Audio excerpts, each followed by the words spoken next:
د هیواد پښتو ادبي ثقافتي تړون صوابۍ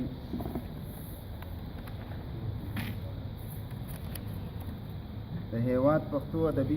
ثقافتي تړون صوابۍ میاشتنۍ خصوصي غونډه نیټه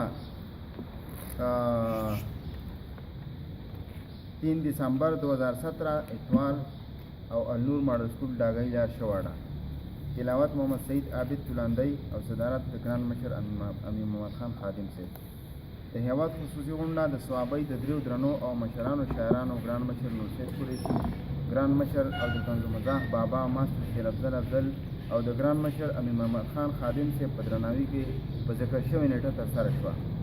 د پروګرام په پیل کې ښاغلي نور سید قریشي ته د درناوي پټکې په سر کړی شو.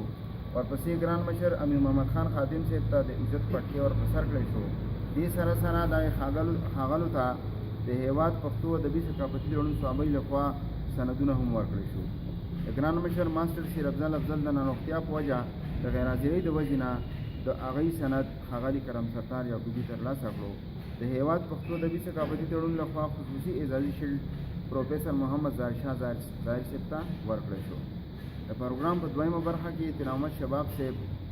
د نور سید قریشي او امیر محمد خان خادم صاحب او ماستر شیر افضل صاحب په ژوند او فن ډېرې زیاتې ګټورې خبرې وکړې. ورپسې ښاغلي پاري محمود ضیا صاحب، فیاض الله فیضي صاحب، نور جمال شباب صاحب، عادل پختونیار،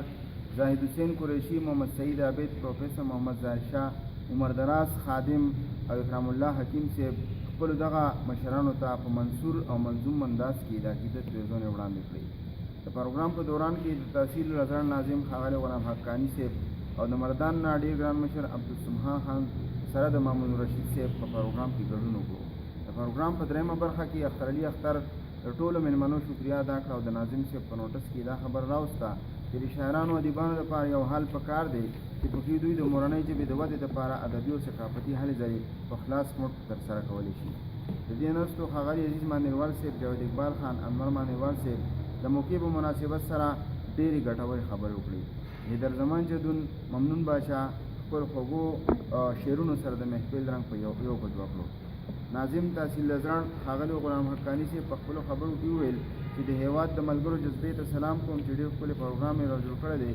هغوی زیاته کړه چې شاعر یو داسې طبقه ده چې بغیر د سلالچ نه د خپل کام خدمت کوي. دا ټول ملګري د کلم خاوندان دي، د کردار خاوندان دي، دا ټول د ستاینې وړ دي.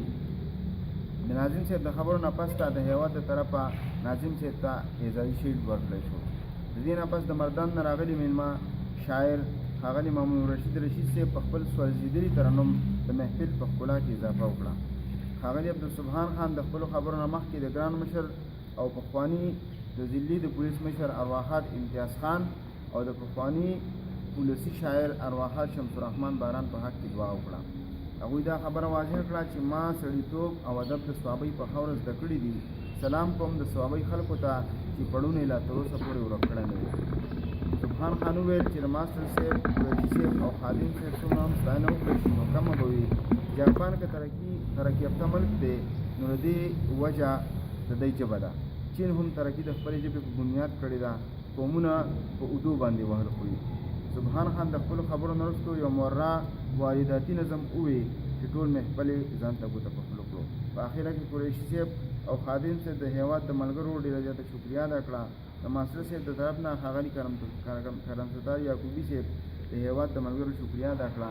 یاده دې وي چې ماستر صاحب د صحت د ناروغتیا له کبله په دغه پروګرام کې شریک نه و. د ذکر شوو ملګرو نه علاوه پجګل پجي صاحب،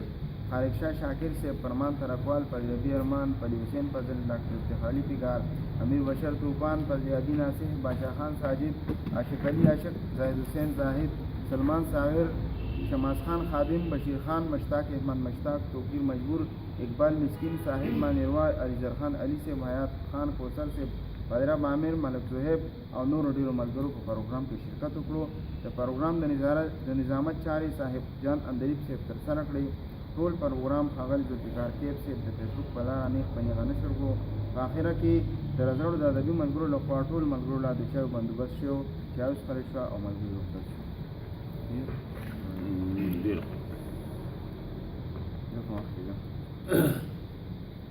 دا روزه څوک هلته کې یو صدر صاحب لکه څوک په سوای که نه روزات کوم ملګری خبره کول غواړي نو وکړئ پې نه مخکې بیا پروګرام موضوع ایجنډا خبرې کوو زه خو په پروګرام کې موجود نه وم ښه جي څه وجې نه نوم ته خو دا رودات چې کوم ذاکر لیکلی دی نو دی خو سرورو په رودات باندې د مټ بر کېږي خو بعضې خبرې پکې داسې راشي لکه دا په ریکارډ موجود دی نو سبا له څوک سوځېدلی ترنم ترجمه کوي نو وایي به چې جلتا هوا یا جلا هوا ترنم که نو موږ سره دا اصطلاح نشته لکه ترنم چې دی ترنم سره سوځېدلی ټکې ده خو په خپل خیال باندې شوم چې دی شاعر دی نو ده هغه د هغې کې د زور اچولو دپاره نو دا دی که نه چې خوږ په خوږ مترنم دردناک کربناک داسې کېدی شي او بله دا ده چې دا اوس لکه دی چې کوم خبره کوي مثلا داسې چې د پروګرام شروع کوي نو دا به وایي چې د دې سټیج چې دی نو دغه چلو اخر کې به نه وایي شروع کې به وایي چې سټیج ځکه چې دا خو د پروګرام تعارف دی که نه بل دا ده چې لکه مېلمنو ته د دستاربندۍ دستوره د ایواډ او دستاربندۍ دستوره په ابتدا کې وشو نو دا بني چې پلاني ته پټکې په سر چې پلاني چې کوم مېلمانو خو معلوم دي داسې چې دی نور پکې بعضې خبرې راشي که نه چې هغه ډېر لکه مثلا صبحان خان چې کومې خبرې کړي دي نو دی د هغه خبرې د نیمګړي راغستې د هغې په ځای باندې داسې ویلی شو چې صبحان ووایي چې د قامونو ترقي کړې ده نو د مورنو ژبو په بنیاد یې کړې ده او دا شاعران ادیبان د خپلې مورنۍ ژبې خدمتګار دي نو دې کې به دا ټول خبر راشي لکه ته پکې صرف هغه وایي چې جاپان ترقي کړې ده پلاني د دې سره چې شروع د داسې وشي چې لکه یو اجتماعي خبره وشي چې قامونه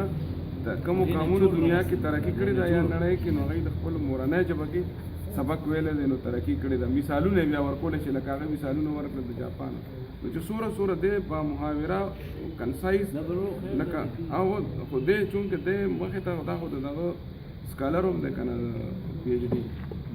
د پښتو نو چې دی سوره مخکې ځي چې دی دغه د نثر چې دی که نه دا هم ورسره ښه کېږي بل دا په ریکارډ پاتې کېږي نورو نسلونو ته که نه نو چې څومره دا دی د خیر د لږ وخت ورکوي دا به هم یو نه چې دی دوباره یې ګوري چې لیکي خانه ته راځي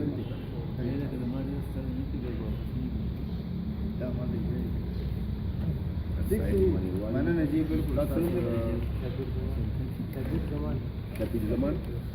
شفیق زمان ولیکه او صاحب ماهروان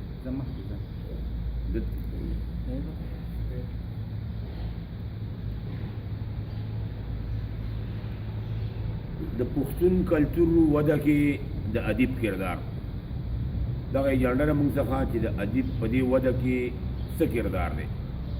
په دې باندې کوم ملګری خبره کول غواړي وګورئ خبره پرې وکړئ بیا ګپ لګوو